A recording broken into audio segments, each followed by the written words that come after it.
looks and goes, what the heck does he have on his collar? The little clippy just broke, so we've got a temporary clip that's going to hold it on.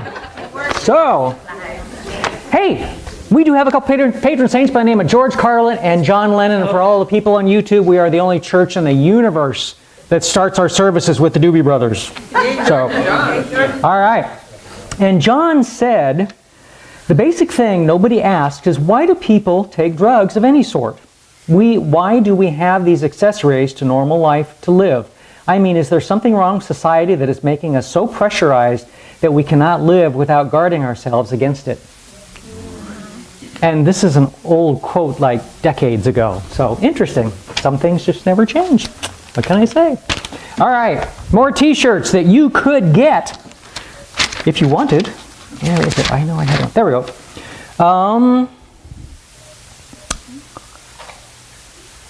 Whew, that was close. Almost had to socialize.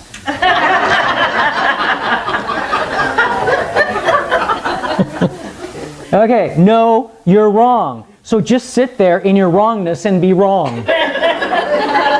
Perfect t-shirt. In my defense, I was left unsupervised. And Jan's down in Sedona, so guess what? Phil's unsupervised. So, my retirement plan hinges on having at least one successful child.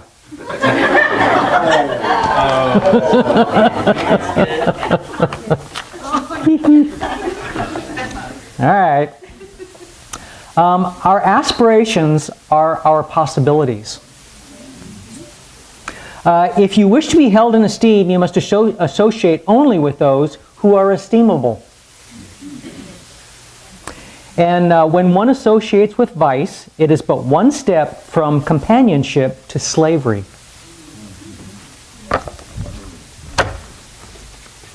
All right. Do we have a bird? I think I hear doves. Da Vinci's Mona Lisa has no eyebrows, following the fashion for women in Renaissance Florence to completely pluck their eyebrows. Her famous closed-mouth smile may be meant actually to hide rotten teeth. Yeah, very possible. Very possible. Of course, I guess, when it comes to universal things like that, you can say just about anything because nobody knows. So make something up. Originality is nothing but judicious imitation. Unhappiness is best defined as the difference between our talents and our expectations. Injustice is relatively easy to bear. It is justice that hurts. And in the choice of a horse and a wife, a man must please himself, ignoring the opinion and advice of friends. Back when horses were like really important. Fortunately, wives still are. All right. Anything else going on? I know we've got a barbecue coming up. Oh, that'll be at the end of the month, the last Sunday of the month. Okay. So it's a potluck. Oh, I gotta go sign up sheets. Okay, I'll start it tomorrow. Okay. Okay. So Karaoke is on the 22nd. Oh yeah, karaoke. karaoke on the 22nd? Is it on the calendar? Yeah. Karaoke and ice cream. Oh, ice cream. Yeah. I'm sorry, you got my attention. Yeah. I'm sorry, we're talking about ice cream here. Yes, Sandra. On the Sunday, next Sunday, Uh-huh. we are going to have a Course in Miracles, even though it's Father's Day. Oh, okay. So, Course in Miracles, even though it's Father's Day, next Sunday. Okay, cool, thank you.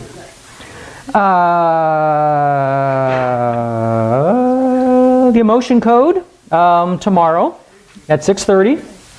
I guess Crystal's going to do that. Essential oils on Tuesday. Introduction to Qigong on Wednesday. And of course, the widget class is not going to be done because Jan's down in Sedona. And ARE meets on Thursday. I guess they're going to do a video. And by the way, about Qigong, if you want to do Qigong this summer, June 4th through the 30th, which was like last Saturday, Sunday? Monday. Of course, if I read here, it would say Monday. Yeah, it says Monday. So, but you can still get in. So talk to Marianne. Have something to do this week, this year, this week, summer, whatever you're doing. Okay. During a recent password audit, it was found that a blonde was using the following password: Mickey, Minnie, Pluto, Huey, Dewey, Louie, Donald, Goofy, and Sydney. When asked why she had such a long password, well, she said that she was told that it had to have at least 8 characters long and include 1 capital. Of course. I get it.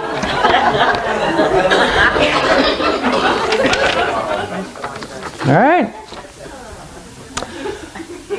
A woman had just returned home from an evening of church services when she was startled to see that an intruder was there.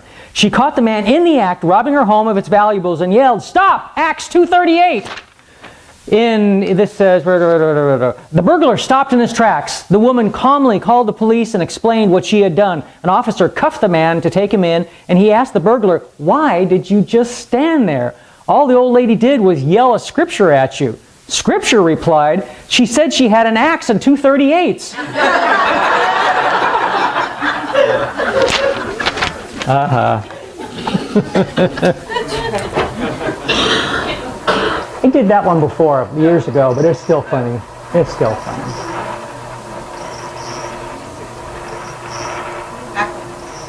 Yeah. Oh, okay, did it. Cool. I know it's one of the Josh Groban songs, but I don't remember which one. We'll find out.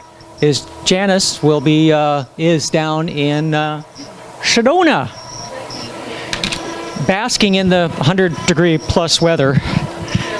Yes? Huh? What? Yeah. Okay. Fine. I'm so used to doing something.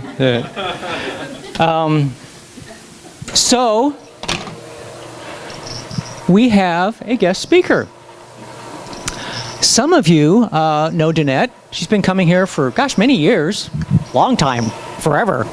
Like, you're almost as old as dirt, right? So, well, no, that's me. That's me. I forget.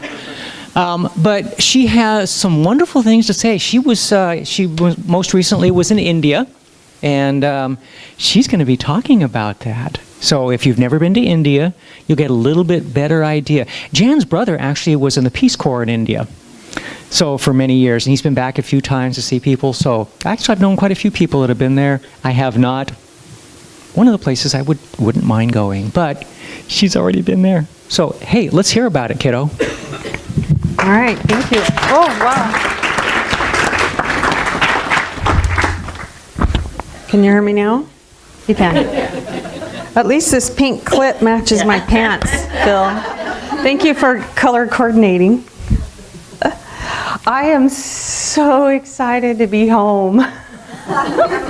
And when I'm looking at the people that I saw walking in and talking to and saying hi today, I thought, I am really glad to be home, like at the Divine Fellowship home. So, wow, I wonder if I'm going to be right in the middle of it. One of the things I learned on my trip is jet lag is real. Not so much on the way over. I don't know what it is. You probably know, those of you that are travelers, but not so much on the way over, but on the way back. Hey, how about this? I sit back here. If there was ever stage fright, there's permission to, I just want to know. Yes, but I'm not sure what flavor. Maybe just turn this way. Oh, yeah, thank you. Yeah, like that, a little bit. Okay, perfect. And then I can. Yeah, let's do that. Thank you. Perfect. Then you're from it, you can read it. Perfect. So yes, thank you. Jet lag is real, and I experienced so much of it for about 2 weeks when I got home.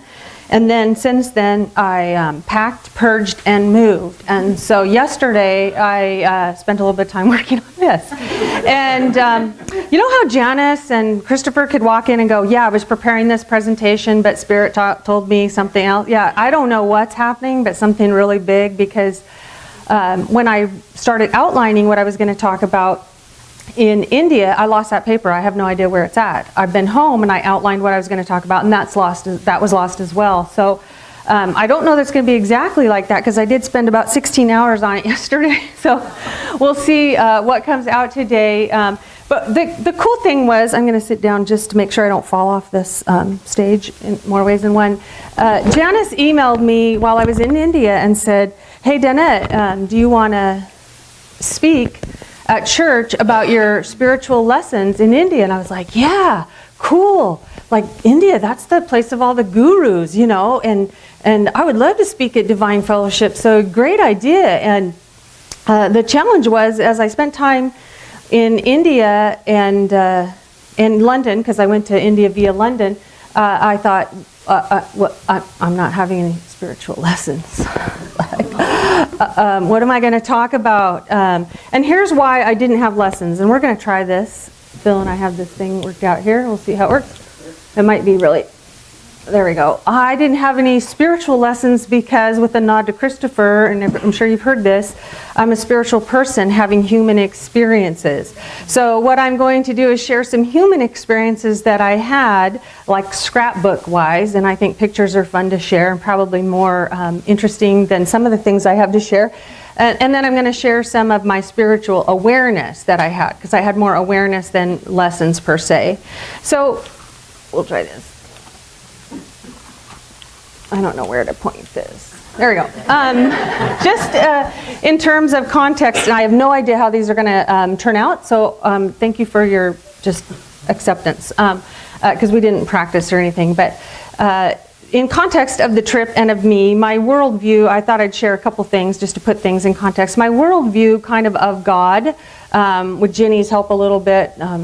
Is she here today? The dude, we call God the dude sometimes, is that just through some books and some awareness and a lot of teaching and learning that I've done here at the Divine Fellowship is I see loosely this image that I have is there's this amazing, I call it a blob of energy, and I know it's more beautiful and perfect than that, and I'm just this little squished out piece, and you are, and so what I'm also learning in Course in Miracles is that we're all one.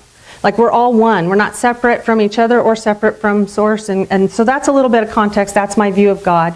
I also traveled with my mentor. This is Nicola here. Nicola is a psychic and does readings. She's my friend and my mentor. So she influenced this trip. And she spent 7 years in an ashram, in a Course in Miracles type of ashram in Ohio. So that kind of gives you context about this trip as well. And then in terms of my current understanding, okay, I'm hearing the doves or something back there too. Who is that? Is it someone? Only that would happen at this church. The purpose that we're here to do is to expand. And so my timeline doesn't look like dots kind of on a timeline. That's not how I see our lives.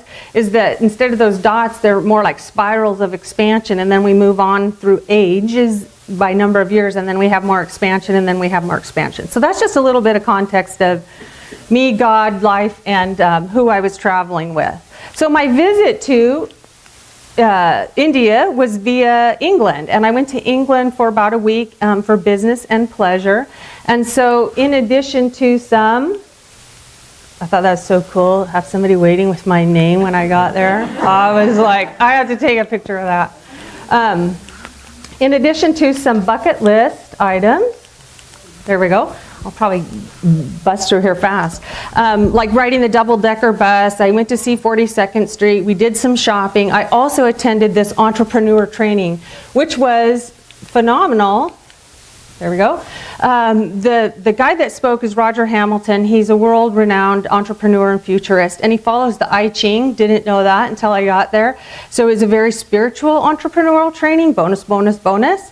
And he taught us about how to grow ourselves and our business in a natural state of flow, and also very focused on solving world problems. And the people in the room were as well. And I was really blessed that my idea of women empowerment and mentoring and traveling and financial literacy got chosen by my table to be the one that we worked on the whole way through.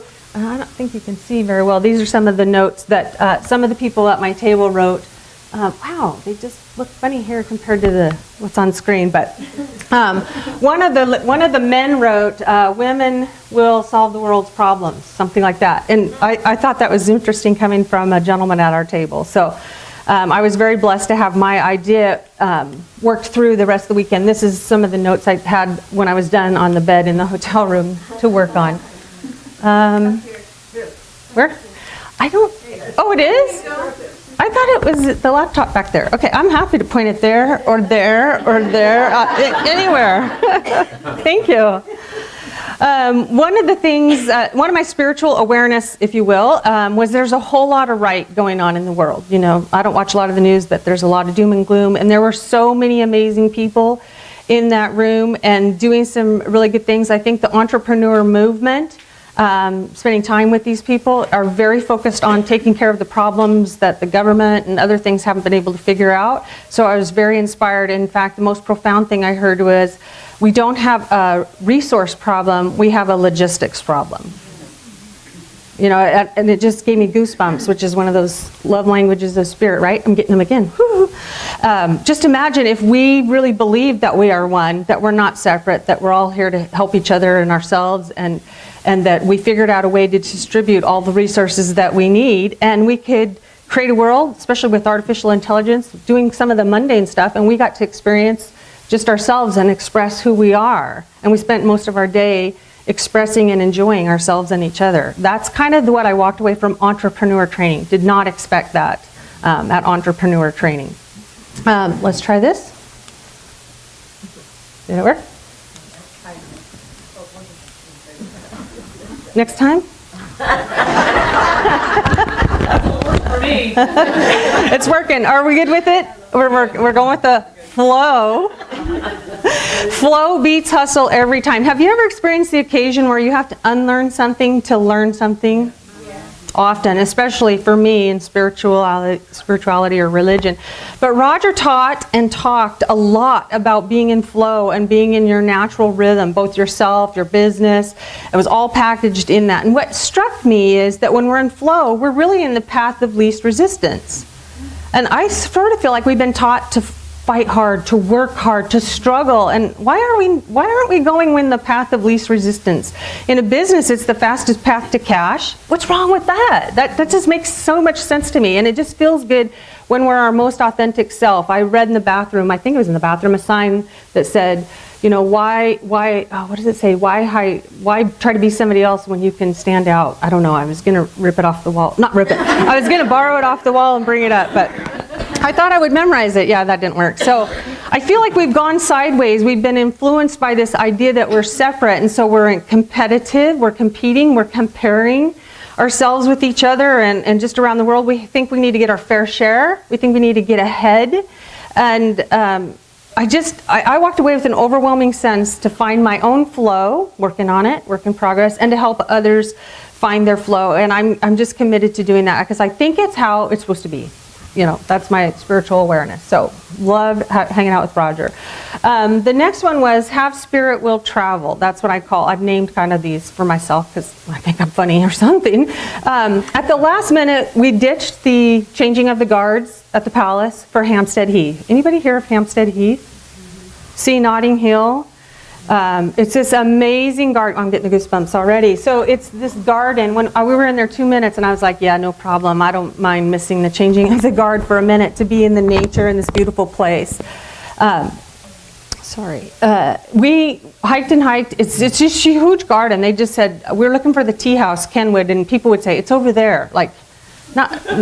Just keep walking that way. And we walked all over the place. We finally got to this Kenwood place where part of Notting Hill was filmed, and had our tea, had a lunch, and we were walking away, and we're walking down this path, and you know how you see things later that you saw but you didn't know? I don't know if I said that right, but we're walking, and I have this feeling right in here, and you know we've been taught intuition skills at Divine Fellowship by a lot of you that are here today. And I said to Nicola, and she's like walking along, and I said, Nicola, and she said, what? And I go, I have this feeling, and I just started to slow my pace really slow, and she goes, what? And I go, Nicola, I have this feeling. I couldn't stop it or justify it, and within a few minutes we figured out we were flanked by two guys.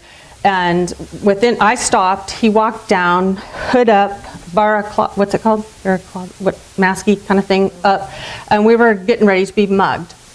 And so I'm like, come on, let's go. Like I'm running, like I'm ready to run to this house.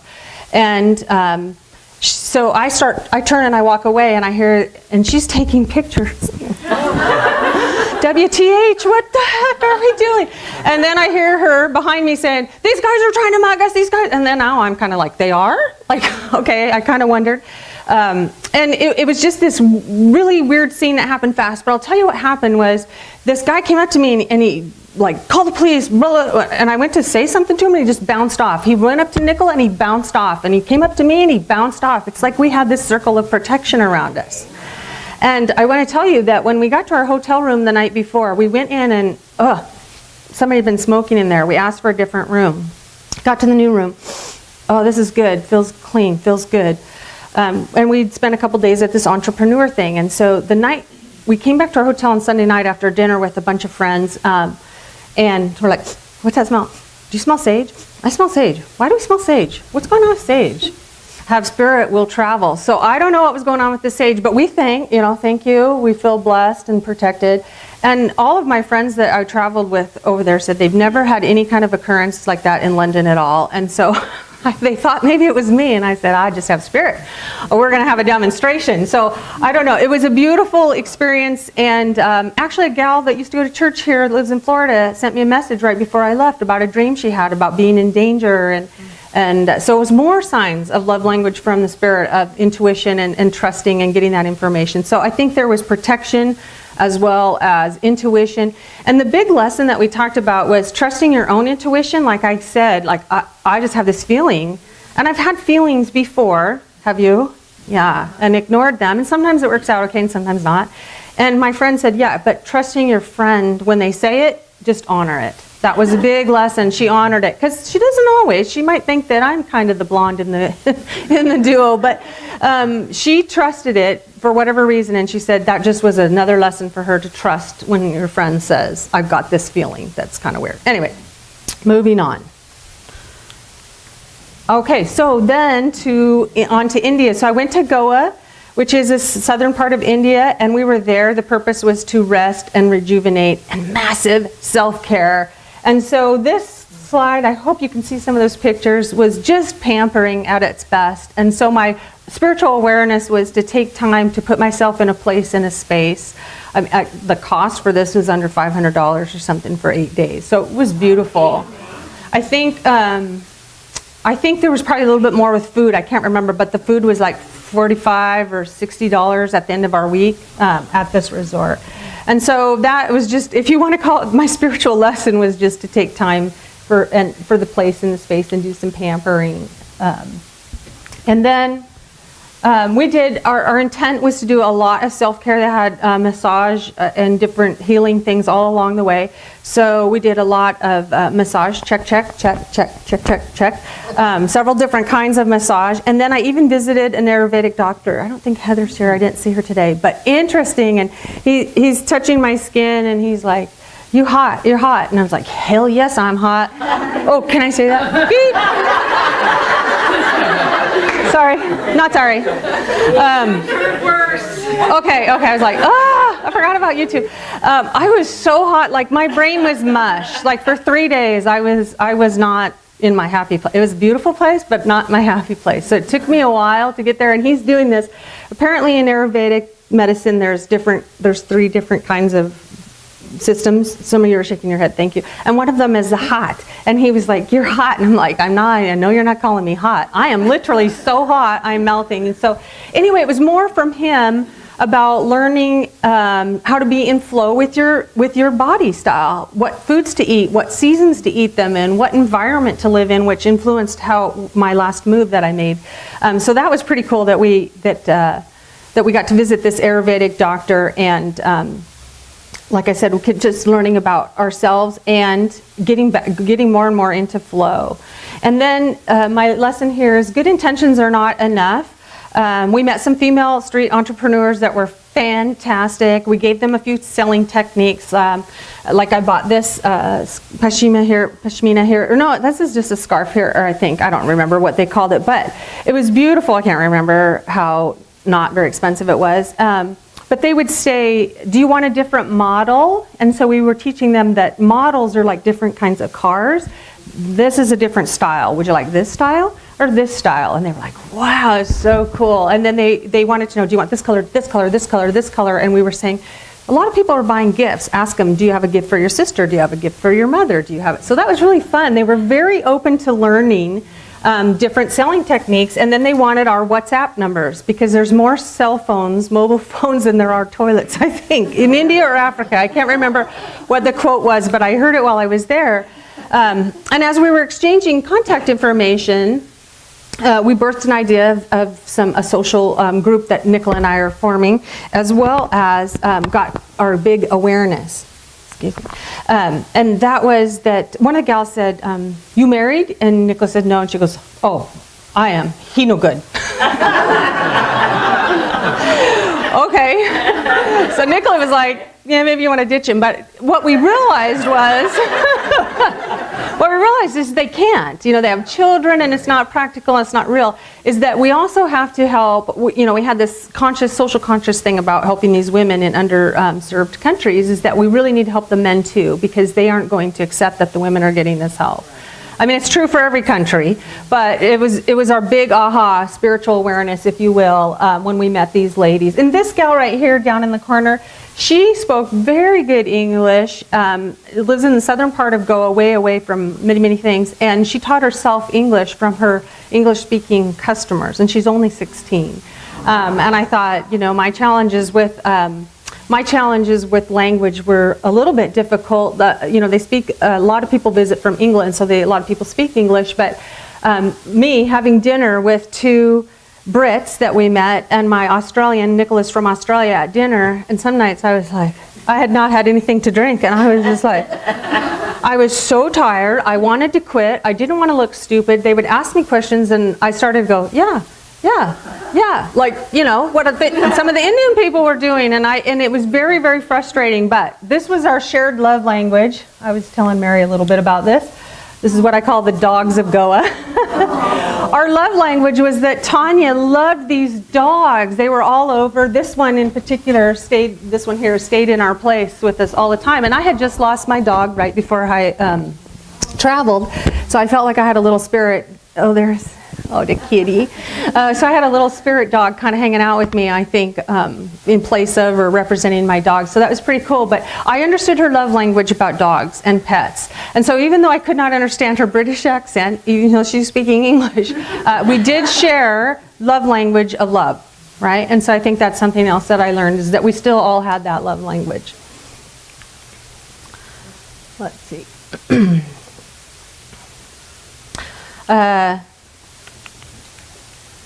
Here's maybe one of the most important lessons that I learned, is that I found the guru that I was searching for. Now, when I got to Delhi, I knew that I was going to be consumed. I was there to speak at a women's economic forum, a conference, and I knew I'd be stuck in this hotel. So I was kind of bummed that in Goa we didn't find a guru, you know, to speak to. What I learned, though, from our servers was that I had more in common with the monks in Nepal than I realized. First, I have butter in my coffee, and they do too.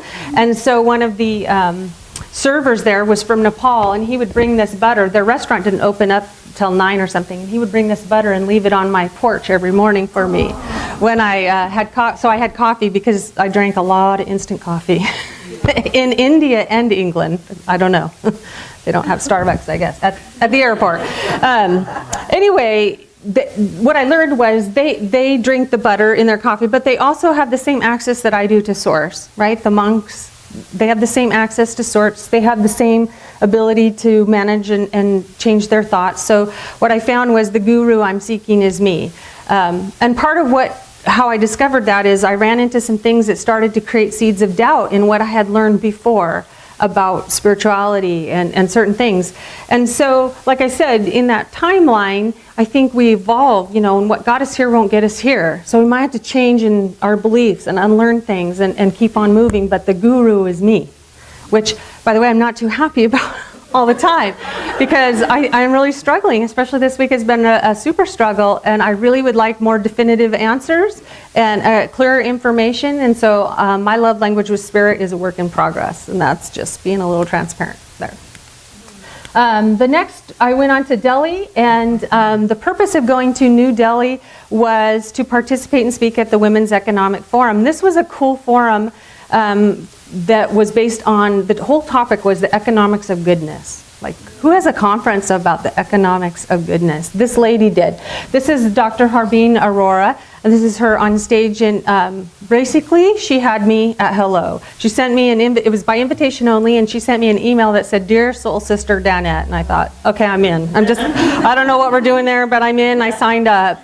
And it was amazing. Her and her husband Vinay host this annual conference, both in India, and they have multiple conferences around the world. And they are, I didn't know this, but they're part of the Brahmin in India. Are you familiar with that? Oh, so more of you are than I was a learning lesson for me. And their sole responsibility is to help others, serve others, and enlighten other people. And so we were just treated phenomenally by this 5-star hotel that was very amazing, same price as the Goa resort. And we were just treated wonderfully, from the email to the hotel, the dining, and all the events. And when I went to each of these sessions and listened to people speak from around the world, you know, I cry at sort of toilet paper commercials. And so I was crying. That's why I got this tissue from Mary. So everybody that talked just amazed me about these women that are wicked smart, doing amazing things. And they weren't doing one thing, they were doing multiple things. And there were many, many stories of how they had healed themselves, and they were healing in process, and they were very vulnerable and shared, and they had been reinventing themselves and doing some amazing things. In fact, really, my first moment there reminded me of my first moment when I walked in the Divine Fellowship. I felt that same sense of, oh, this is what real people are like, and oh, this is what people who want goodness, you know, in the world are like. And yeah, there were some amazing people. I met a lady from Nepal who was working with mentally ill women. I have an invitation to take some women over there for an experience. I met a group of young ladies that have a platform, Fuchsia, that have over 30 million women on it. It's a platform for them to share their art, for young women to share their art, whatever kind of art they are. So I'm working on something with them. There was a lady that taught me some, wake up, you sexy genius. Wake up, you brilliant genius. Wake up, you prosperous genius. Yoga moves right there at the buffet lunch line. It was amazing. And I had breakfast with this. These are women from all over the world, the Evolutionary Business Council, and their whole purpose is to build up the vibration and build it with business. And they're creating a very cool retreat in Costa Rica. There were just some amazing people. Let's see if I have it on this one. One of the things,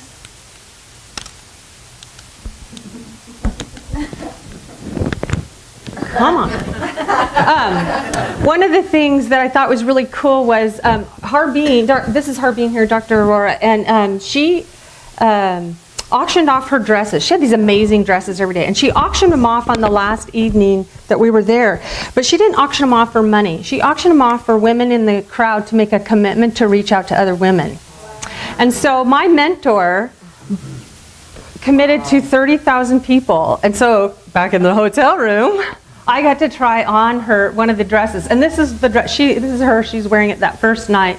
And so I got to try it on, and they were brilliant and they were beautiful. And I don't know how many women, I wish I remembered the number. My memory is bleh after that trip. I wish I remembered the number that we committed to reach out and to invite people into this conference. There was one in Vancouver. There's going to be one in the Northwest, so you're officially all invited by me, because I made a commitment to reach 10,000. So I need your emails. So that was a win-win-win. They were just such generous and loving people, and I'm excited that what's happening is they're bridging the barriers, and they're building bridges that between these women around the countries. And so this connection is becoming so strong. I don't know if you're familiar with, if it was Iran and Iraq, whatever, where they had the t-shirts made up that said, please don't bomb that country. I have people there that I love. And they were people from different religions and different, does that sound familiar? I wish I knew the story of that. We'll have to Google that. But we were talking about it, and that's the effect that this conference is having.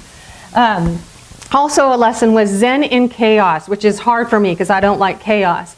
But there's about 3 white lanes of traffic painted in Delhi, or in India, and there's about 9 lanes of traffic. And it's honk, beep, weave, dart, turn, look, beep, honk, weave, brake, gas, brake, and it was just Zen. I just sat in the car, just like, this is, like, it's all working. I'm doing nothing. And it was just so Zen. Oh, don't forget cows. Cows are sacred, so they're on the lanes. And so those little tuk-tuk, is it tuk-tuk? Is that right? The little, and then the bicycles, and then the motorcycles. So it was all Zen until our last day coming home from Agra, and I'll talk about that later. But there's a lot of Zen there in chaos, so a big lesson for me there. And then I saw, what was shocking to me was unfinished buildings. Like, I could only find one picture when I was on internet at the cafe shop, because I still don't have internet where I live. I could only find one picture of unfinished buildings up in the corner there, but there were unfinished buildings everywhere in Goa and in New Delhi. And bridges, like how about this bridge? Like, I'm just looking at it like, and nobody was working on them. So it didn't look like they were, quote, work in progress, but I just was befounded by it, like, just what is happening. And there were 2 guys working on one great big, I think on this. There were 2 guys working on that. And I thought, wow, how fast are they going to go? And so my awareness, because I kept seeing it over and over, and I'm sort of spiritually bent, so I was like, what is a message in there for me? And I thought, we're all unfinished. We're all unfinished. We're all works in progress. We're all unfinished business. So it was kind of shocking, and I was frustrated. And I don't know, maybe they don't take out loans from the World Bank to finish their stuff. I know Costa Rica doesn't do that. They don't borrow money. So maybe that was it. But as I watched it in progress and in kind of this continuous building pattern. And then we can't forget the Taj, as we lovingly call it. The Taj Mahal is out in Agra, India, and the Red Fort. And this was an amazing experience. It was so beautiful, and the purpose was just to see this wonder of the world. The process is, the last night, we had this lazy dinner, because it was the last night of the conference. We had this lazy dinner with friends, and we got to our hotel room like 9:30, 10, and we started packing. I won't tell you how many suitcases we took, but I did see like 12 for one woman from India there in the lobby, because they have all those saris, and they have football fields of fabric, right? And they had different beautiful costumes every day, or clothes. And so we started packing, and I think we were done about 1 o'clock in the morning. We had to be downstairs at 1:30 to check out, because our ride got there at 2:30 in the morning, because we were going to be in Agra at the Taj Mahal at sunrise to see it with the sun. So we had no sleep, but we're all ready and we're so excited to go. And 2 guys drive up in a car, and I had this feeling, like, oh, 2 guys in a car and they're not speaking English. And the bellboys at this hotel, bellmen, I'm not sure what they were, because there were 5 of them at a time surrounding you, helping you, were on it. Like, they saw the look in my eye and me do this, and they were out asking these people questions in the car and drilling them, and then they kind of blessed us. Like, I don't know what they did or said, but we went. And it was an amazing trip out there. First of all, it was a lot about fear, or avoiding fear, or faith over fear. We didn't have money. We spent the night before trying to go from bank machine, trying to get money. And because it was the first, all of the bank machines were empty, so we didn't have money to even pay for part of our trip that we were going on, and we did it anyway, which is not my comfort zone. We stopped at a rest stop that was as shady looking and scary looking, and when we got there were all kinds of people and some ladies out there. We went to the bathroom, no toilet paper, so I came home with like 3 of these rolls in my purse. Like, I don't know what those people thought when they were scanning across, but no toilet paper. We came out and our guides were gone. The car was there locked, and our guides were gone, and the ladies were all gone. And I thought, this just is not good. The guys came, we got the toilet paper out of the car, and then we left. We got to the Agra and the town, and the guy in the front seat says, don't talk to anybody, your guide, your guide, your guide. And we're like, okay. And I'm thinking he's our guide, like, okay, we won't talk to anybody but you. And all of a sudden he gets out of the car, and this other guy gets in the car, and I'm thinking, oh my God, like, you've seen this on TV, right? This is a bad movie gonna happen. And he was awesome. He was our guide, and he took us and he told us a lot of the history of the Taj Mahal and the Red Fort. We also went to see the Red Fort, which is part of here. And he was actually really a great guy, a lot of fun, and shared a lot of information.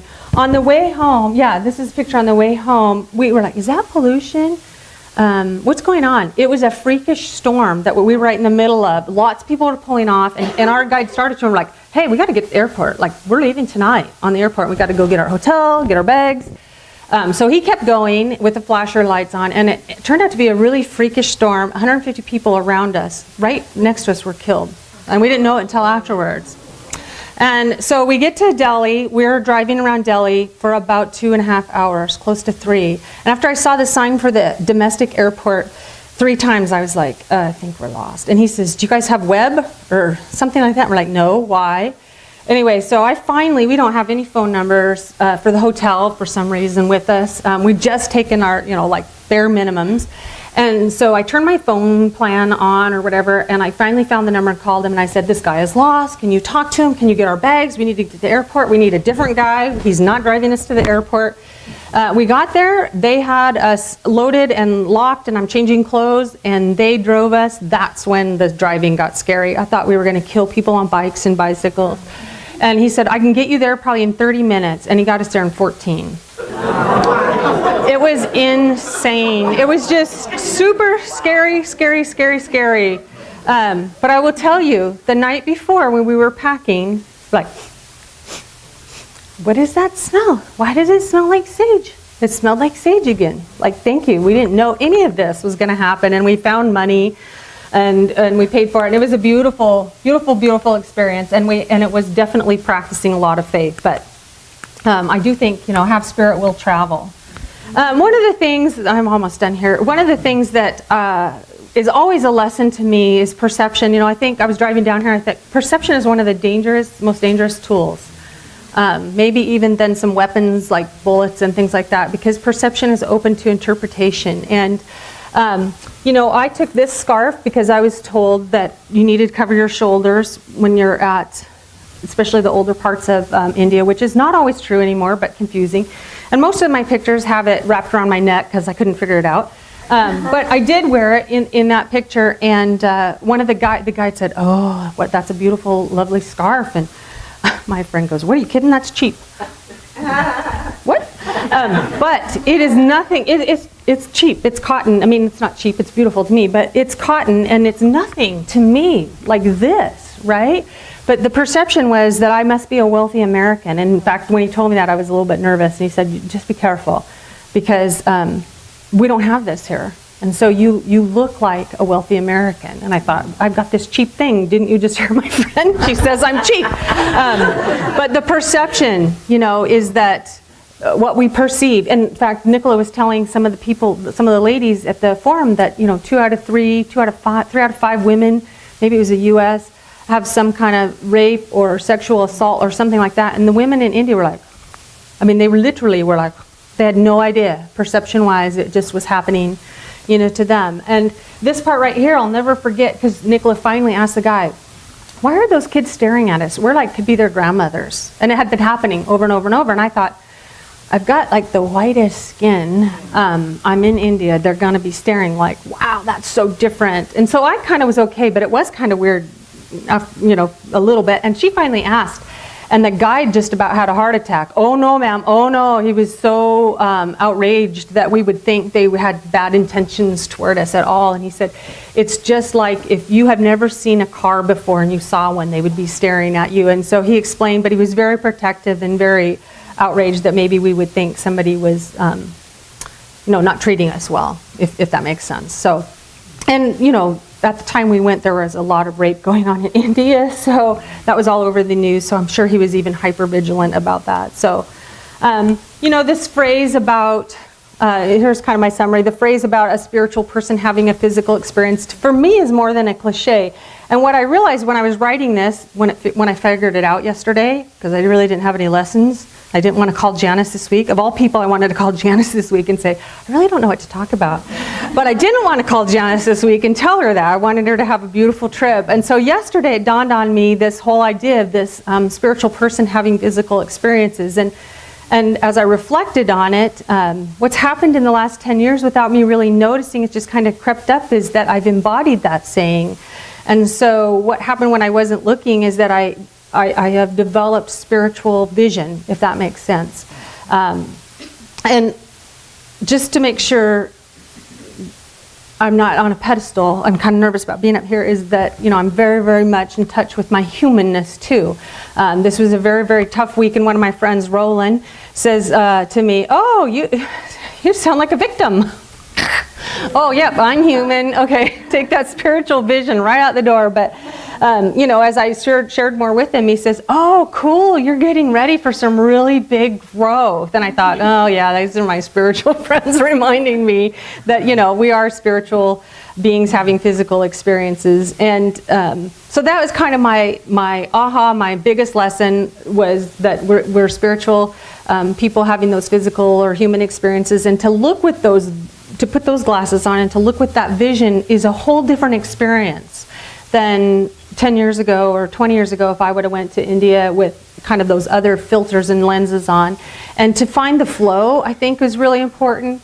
To be who we really are, to be our most authentic self and best version of ourselves or whatever, to embrace that and have joy instead of trying to be like somebody else. I spent a lot of my younger years trying to be like somebody else. And I think that Sarah probably told me this based on astrology, but I also believe we're all here at this time because we're all part of contributing to this, what I call the collective mission of creating the world that we want to live in. And we might not all know exactly what that looks like, but we know that we want it to be good, and that we want to not be separate, and that we're to be reminded that we're all one. And so my goal is to help people find the flow so they can be themselves, and also help people contribute to that collective mission, to wake ourselves up and wake other people up.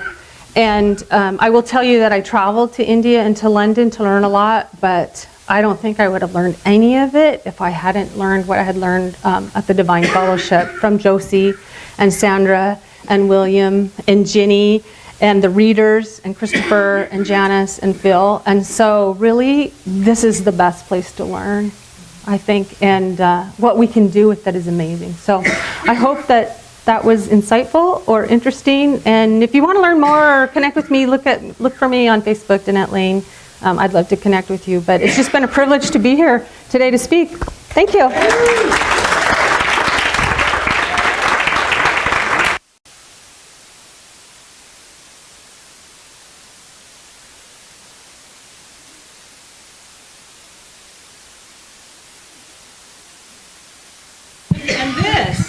This they don't have these in Canada or England or India. That's a different kind of privilege. Thank you. Wonderful, wonderful. Thank you so much for sharing. That's wonderful. Now I'm going to call Janice and tell her I really didn't know what to talk about. Did just fine. Let's do communion. And would you like to help me with that? Okay. Do I need tissue?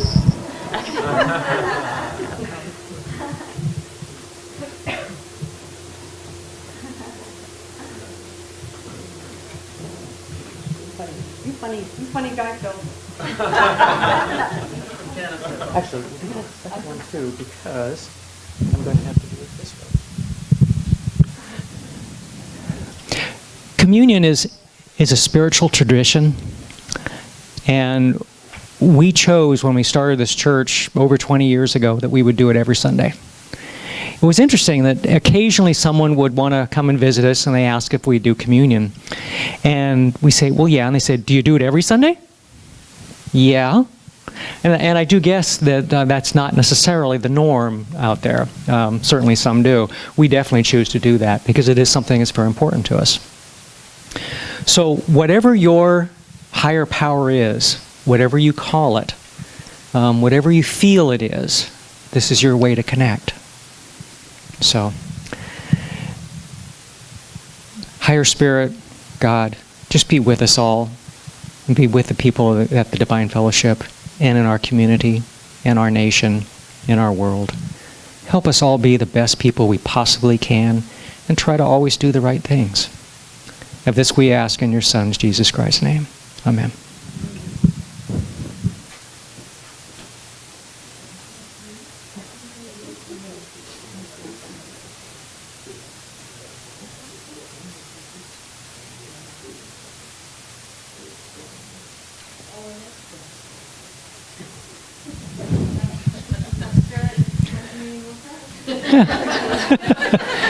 Thank you.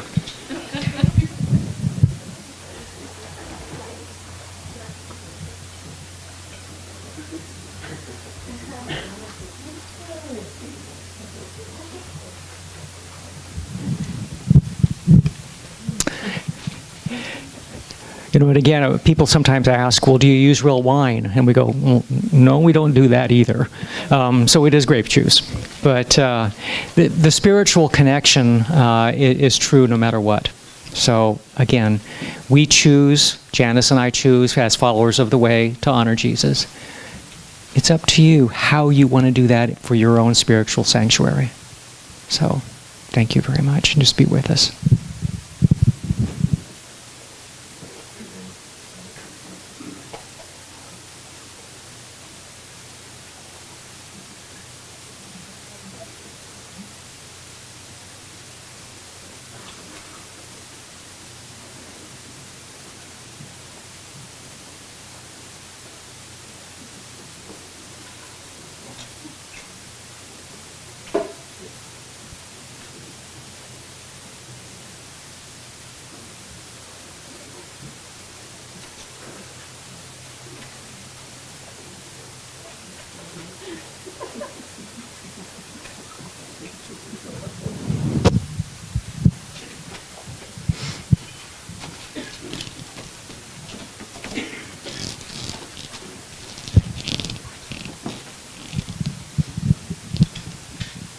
Volunteer? 3, 2, 1. All right, I'll do it. You know, this is another thing that when we started the church, Janice and I have always been very, very careful because we left the last church because of what they started to do with this. And I know it's a sore spot for a lot of people, as in my opinion it probably should be.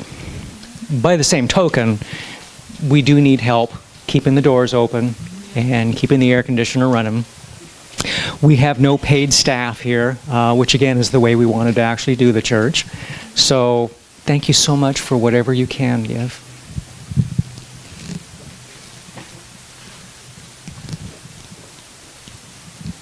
Let's pass it down. Thank you.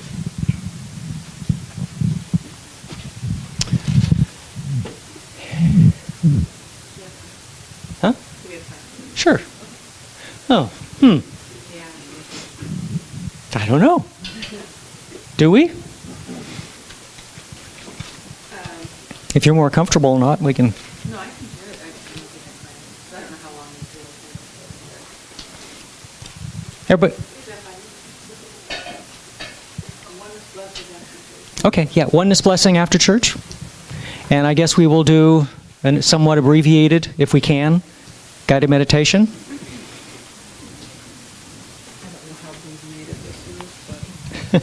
Thanks. Okay. Did you want to use the other one? Oh. And some gratitude.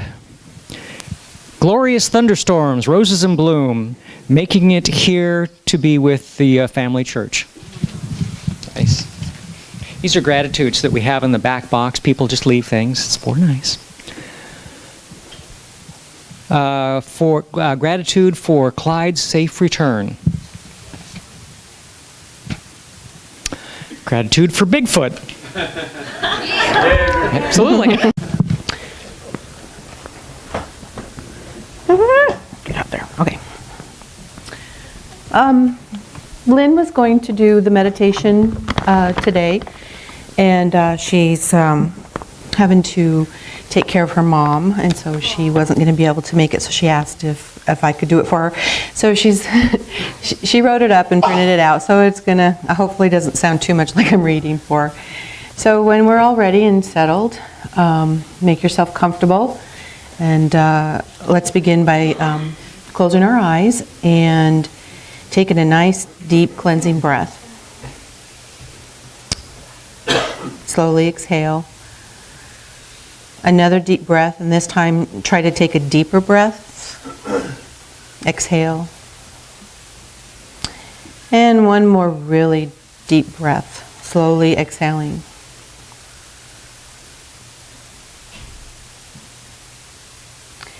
So bring your attention to the bottom of your feet. There are portals there, much like the eye of a camera.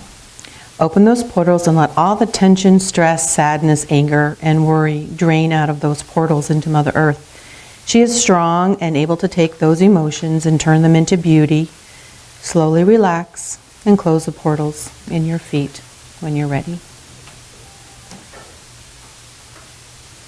So let's focus on the top of our heads now. There are many portals there of many colors. You will automatically choose the portal that is right for you today. It may be green for healing, blue for communication, red for passion, or yellow for joy. It may be a rainbow of colors, or have glitter, or even iridescence. Let the color you choose flow down through the top of your head, into your eyes and ears, down your neck and into your shoulders. We carry a lot of tension in our shoulders. Go ahead and roll your shoulders to release that tension.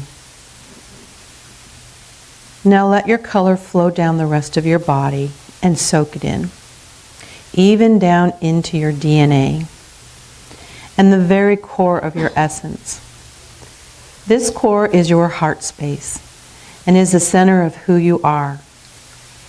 Fill your heart with the color you choose today, and know that changes for the better are being made, even as we rest and our body is balancing itself. Visualize a cobbled path ahead of you. This path will lead you to a beautiful garden of your choosing. Go ahead and start following the path. As you walk, you see beautiful flowers, shrubs, and trees lining this path. In between the greenery, you see a little animal peeking out at you. You beckon it to, and it slowly approaches you. You ask if she or he would like to come with you to this garden. She nods her head, and in assent, and you both continue your journey. Up ahead, you see a gated entrance into the garden. You speed up, excited to be at your destination. As you go through the gate, the beauty ahead seems almost overwhelming. You see a charming pond to your left. You approach it and notice that it is a pair of swans and some koi in the pond. Notice one of these is coming closer. Pay attention to whether it is the swan or a koi, as that may have significance for you today. As you watch their graceful maneuvers, one of them comes even closer toward you, and you see that they have something in their mouth. You lean forward, and they give you a gift. You thank them, and you look at the gift. You realize that this gift is something that can be shared with the animal at your side, and that it has meaning for both of you. Share your gift with your animal friend. After you give the gift to your animal friend, they take it and leave. You continue through the garden, noticing waterfalls, small meadows, and a bench under an enormous tree. You sit for a while and just soak in the beauty and the peacefulness of your surroundings. The tree seems to envelope you, giving you a feeling of intense love. After a few minutes, you stand, turn to the tree, and leave a gift of great meaning for you and the tree. It's time to return. So you turn around and walk back through the garden. then the fence, and back down the path into the here and now, into the divine fellowship. Now slowly open your eyes, stretch, and ponder what this meditation may mean to you. Welcome back. I hope your trip was everything you needed for today. So how many people got the swan? Swan, you are a romantic person with a great amount of charm and grace. This has served you well for most of your life. How many people got the koi? Quite a few. You are a person of great depth and resilience. You can survive hard, cold times and not be affected by them. Okay, so she's written that the animal that accompanied you is your totem animal and means something you need to know today. The gift that you received and that you gave to the animal is something you are carrying in your heart today and may be giving it away. You have lessons. You have lessened the burden of carrying it. Your animal is grateful to be of service to you. So did you guys get the meaning of that? You actually gave that burden away to your animal. They were able to carry that away from you, so whatever that means for you. So the interpretation part we'll have to... If you have any questions, I can stay afterwards for a little bit and you know, ask me about your gift that you were given, maybe the significance of what it was. But for now, we're out of time. Hopefully that was a good journey for you and that you actually got something out of it. Thank you so much. Thank you.